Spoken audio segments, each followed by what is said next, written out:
Chapter 152. 3 tahun, 6. 2029, tanggal 3 April. Di tempat persembunyian rahasia Chameleon Troupe yang terletak di Bristol Channel Inggris, saya benar-benar santai dan membaca koran di sofa. Di sebelah saya, bos sedang bermain game. Serikat Gubernur Kerajaan Inggris bermitra dengan kelompok tentara bayaran. Monster peringkat menengah tinggi saluran bahasa Inggris, Megalodon, telah dikalahkan oleh tim Guild Kerajaan-Kerajaan 1. Tim 1, Rahel, pemimpin tim termuda Guild, menunjukkan keahliannya yang luar biasa. Putri Rahel ditunjuk sebagai wakil pemimpin termuda Guild Royal Court. Percayai Inggris pada titik terendah sepanjang masa.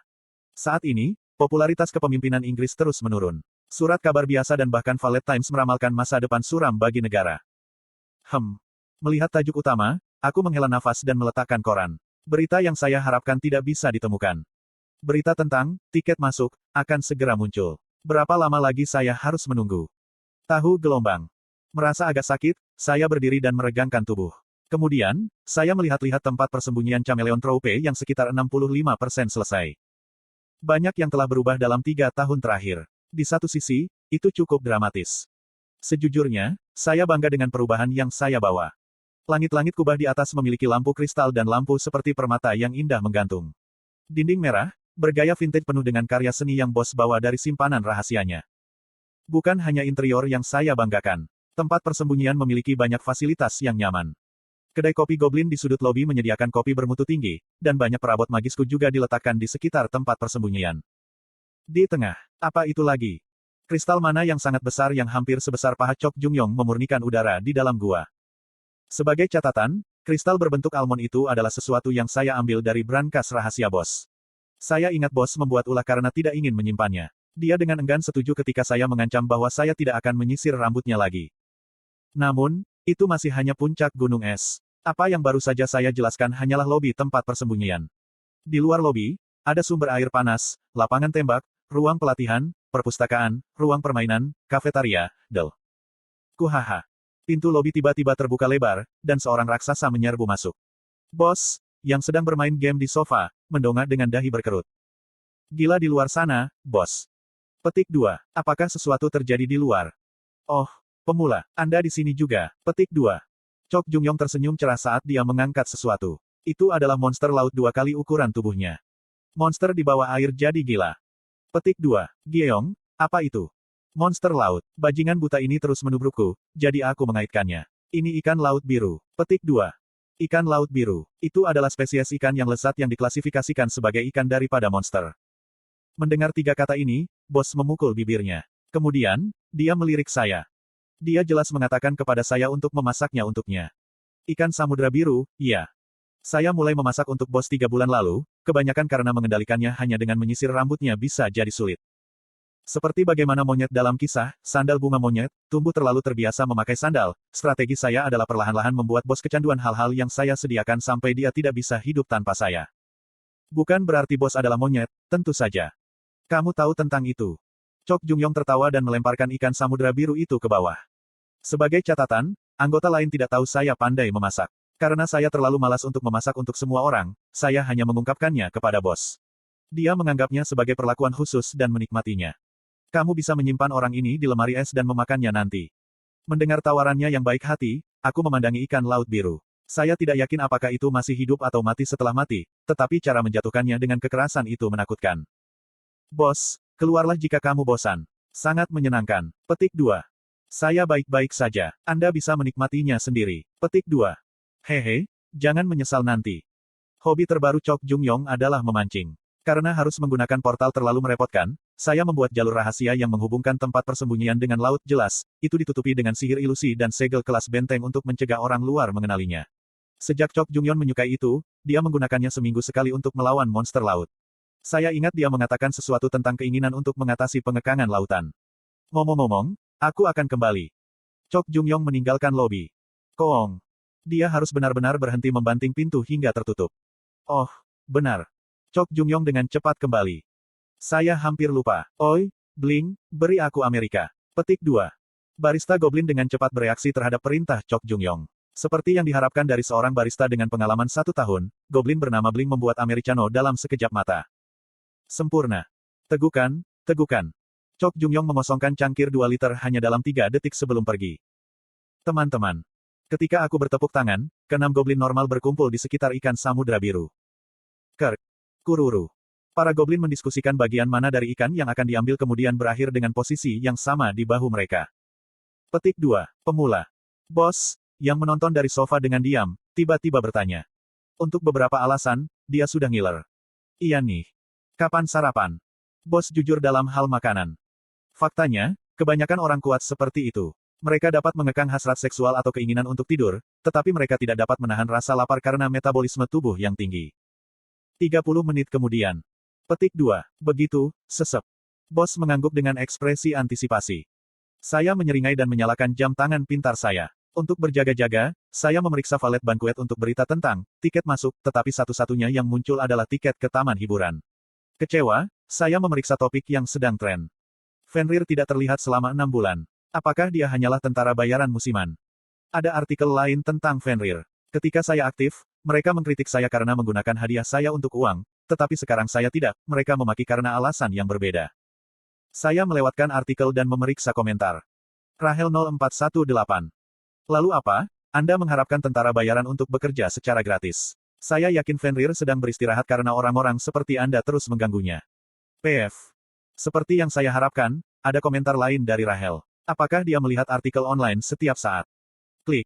Saya menyukai komentar itu tanpa banyak berpikir. Lalu tiba-tiba, sebuah bola lampu menyala di kepalaku. Petik 2. Oh benar. Guild Royal Court ditakdirkan untuk mendapatkan tiket masuk lebih cepat daripada guild lain. Ketika datang ke tiket masuk, peringkat mereka adalah yang paling penting. Tetap saja, menyenangkan memiliki tiket tambahan. Karena saya juga khawatir dengan situasi Inggris yang lebih buruk daripada yang saya prediksi. Bos. Saya punya ide. Menatap mata bos, aku mulai memilih kata-kata untuk negosiasi. Tetapi terlepas dari apa ide saya, bos kemungkinan besar setuju dengan ikan samudra biru sebagai alat negosiasi saya.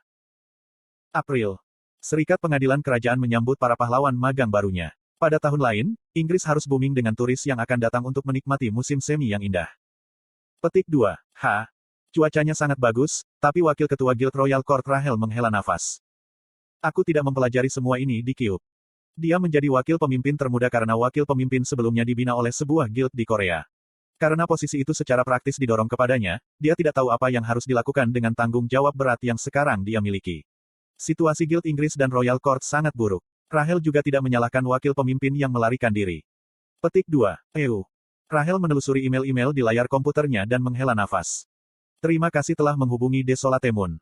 Kami menerima permintaan Guild Royal Court untuk bantuan, tetapi negosiasi militer harus dilakukan melalui asosiasi. Permintaan Guild Royal Court untuk bantuan semuanya ditolak. Tentu saja, seperti yang ditunjukkan contoh di atas, tidak semua ditolak. Bahkan, sebagian besar menyarankan untuk meminta bantuan dari asosiasi pahlawan. Namun, Rahel tahu betul apa artinya itu. Setelah asosiasi dibawa, Serikat Pengadilan Kerajaan akan kehilangan terlalu banyak pengaruh dan kontrol. Sama seperti bagaimana Roton Corporation merencanakan untuk mengambil kendali atas Clancy Islet, asosiasi kemungkinan akan menanyakan hal serupa kepada Inggris. Inggris tidak mampu membakar rumahnya untuk menangkap kutu. Padahal, kutu itu besar sekali. Sylvie, berapa banyak perwakilan yang akan kita temui hari ini? Rahel memanggil sekretaris pribadinya. 13 secara total, 11 dari mereka sudah menunggu di gedung. Ketika jumlah monster meledak, Guild Royal Court memutuskan untuk bermitra dengan kelompok tentara bayaran. Itu hanya masuk akal karena mereka terpisah dari pengaruh asosiasi. Jadi kebanyakan dari mereka ada di sini. Tentu saja, saat jumlah monster di Inggris bertambah, Guild Royal Court dan para pahlawannya akan mendapatkan lebih banyak pengalaman. Kemudian, peringkat guild mereka secara alami akan naik dan mereka akan memiliki lebih banyak mayat monster yang akan digunakan untuk penelitian dan pengembangan. Namun, pertanyaannya adalah apakah Inggris memiliki kekuatan untuk mengatasi peluang tersebut? Apakah aku harus mengirimnya? Ya, satu persatu. Inggris, London pinggiran kota. Warga biasa penuh ketegangan ketika mereka berjalan di sekitar jalan. Saat ini, mereka tidak merasa aman bahkan di ibu kota negara mereka. Monster yang tinggal di River Thames terlalu ganas. Aku akan meninggalkan negara itu sebentar. Kemana kamu pergi? Korea, kakak laki-laki saya memiliki tempat tinggal di sana. Dia tidak di Seoul, tetapi masih harus lebih aman daripada di sini. Petik 2. Aku cemburu. Mereka tidak terdengar terlalu berharap karena mereka khawatir tentang masa depan negara mereka dan keselamatan orang-orang yang mereka cintai. Hampir seolah-olah untuk mengkonfirmasi kekhawatiran mereka. Wiying. Wiying. Tiba-tiba sirene berbunyi, memperingatkan bahwa monster telah menyerbu. Pada saat yang sama, sebuah lubang di tengah jalan terbuka dan monster-monster mulai memanjat.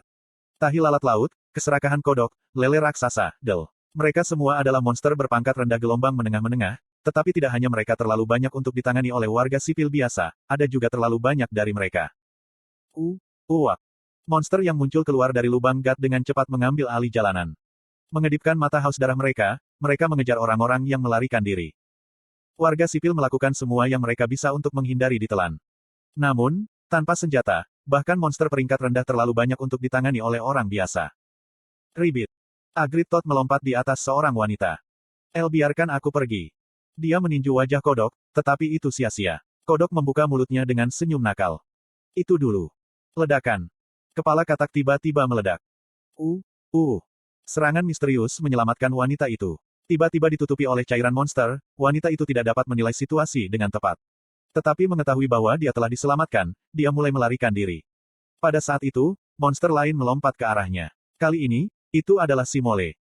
Grrr.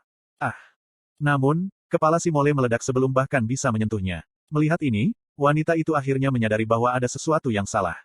Orang lain yang melarikan diri juga berhenti untuk menatap ke belakang. Wanita itu mengikuti garis pandang mereka dan berbalik. Petik 2. Garis-garis cahaya menghujani dari langit. Itu adalah adegan yang pernah dilihatnya di video YouTube. Tudududu. Peluru yang melenyapkan monster. Rentetan peluru yang mengerikan ini menerangi langit saat itu memusnahkan ratusan monster. Dari awal hingga akhir, hanya 3 menit berlalu. Jeritan kekacauan yang keluar dari jalanan sudah lama berlalu. Wow. Tuhanku. Warga sipil semua menatap seorang pria lajang yang duduk di atas sepeda. Karena helmnya, tidak ada yang bisa melihat wajahnya. Vroom. Sepedanya menderu. Sementara semua orang menatapnya dengan kagum, dia dengan cepat menghilang. Itu pasti Fenrir. Penggila motor yang suka membantai monster dengan senjata mistis. Dia adalah seorang tentara bayaran yang terkenal bahkan di antara orang-orang biasa. Kantor Wakil Pemimpin Serikat Kerajaan-Kerajaan Inggris. Rahel saat ini sedang dalam pertemuan dengan perwakilan dari kelompok tentara bayaran. Seperti yang kau tahu, kita mencapai peringkat 10 dalam peringkat kelompok tentara bayaran terbaru. Pertemuan pertamanya adalah dengan Skid Row Mercenary Group. Pemimpin kelompok memulai negosiasi dengan sikap dan nada angkuh. Meskipun enggan, ini adalah sesuatu yang bisa diterima Rahel. Tetapi karena dia meminta terlalu banyak, dia langsung menolaknya meskipun situasi Guild Royal Court saat ini. Aku tidak bisa berkata-kata. Kamu bisa bahasa. Bagaimana kamu bisa begitu cantik? Maaf. Pertemuan berikutnya adalah dengan Great Tiger Mercenary Group, yang berada di peringkat 14. Pemimpinnya adalah seorang pria berusia pertengahan 30-an, dan dia tertarik pada penampilan Rahel di atas hal lain. Meskipun dia membuatnya tampak seperti pertemuan itu kencan buta, kondisi yang dia tawarkan masuk akal. Inggris berada di tempat yang buruk, bukan? Dari monster udara, darat, dan laut, monster laut diterima sebagai yang paling sulit dihadapi. Mengapa Anda tidak meminta bantuan asosiasi? Petik 2. Itu urusan kita sendiri. Petik 2. Apakah kamu memandang rendah tentara bayaran? Anda pikir kami tidak akan mengerti hanya karena kami tidak berpendidikan? Petik 2. Tidak. Persis seperti itu, Rahel melanjutkan pertemuannya. Banyak pemimpin yang sombong atau bodoh. Para pemimpin dari kelompok tentara bayaran yang berperingkat lebih tinggi terutama begitu. Pemimpin kelompok tentara bayaran peringkat 5 dunia sangat tidak menyenangkan. Cara dia meliriknya dengan mata birunya membuat Rahel ingin mengeluarkan senjatanya. Setelah waktu yang lama, semua 13 pertemuan berakhir. Dia tidak merasa itu hanya buang-buang waktu. Peringkat 14 dan peringkat 9 tampaknya masuk akal. Wakil pemimpin. Pada saat itu, sekretarisnya tiba-tiba memanggilnya. Ya apa itu? Seseorang dari kelompok tentara bayaran lain baru saja muncul. Petik 2. Apa kita belum selesai? Kita? Tapi yang ini mengaku tentara bayaran dan minta bertemu dengan wakil pemimpin. Lalu mengapa kamu tidak mengusirnya saja? Rahel menekan dahinya. Aku ingin mengirimnya kembali, tapi dia sepertinya seseorang yang terkenal. Oh begitu. Apakah tentara bayaran menjadi lebih sombong dengan lebih banyak ketenaran? Saya tidak ingin bias demi orang itu. Petik 2. Jika dia tidak menghubungi kami sebelum. Biarkan saja dia masuk. Ini tidak seperti saya akan kehilangan apapun dengan melihat orang lain. Dicahami. Sekretaris itu menjawab. Rahel menghela nafas panjang ketika dia mengetuk mejanya. Setelah sekitar 5 menit. Tok, tok. Seseorang mengetuk pintunya. Silahkan masuk. Rahel berbicara dengan suara letih. Kiik. Pintu perlahan terbuka dan langkah kaki yang berat terdengar. Rahel perlahan mengangkat kepalanya. Dia melihat tentara bayaran yang baru saja masuk. Itu adalah seorang pria yang berpakaian serba hitam. Rambutnya dalam gaya pomade bersih dan janggutnya yang bagus membuatnya sangat tampan. Begitu Rahel melihatnya, matanya membelalak. Itu wajar. Meskipun memiliki aura yang sedikit berbeda, Rahel terlalu akrab dengannya. Senang bertemu denganmu. Pria itu menyambutnya dengan santai dengan suara bariton yang menawan. Kemudian, dia duduk di depannya secara alami, memancarkan aroma yang menyenangkan. Ah! Karena reuni mereka yang tiba-tiba, Rahel kehilangan kata-kata. Suaranya tidak keluar, kelima inderanya tampaknya membeku. Aku Fenrir milik Geronimo. Rahel tidak dapat memastikan apakah lelaki itu mengetahui nasibnya. Namun, dia melihat senyum hangat di wajahnya.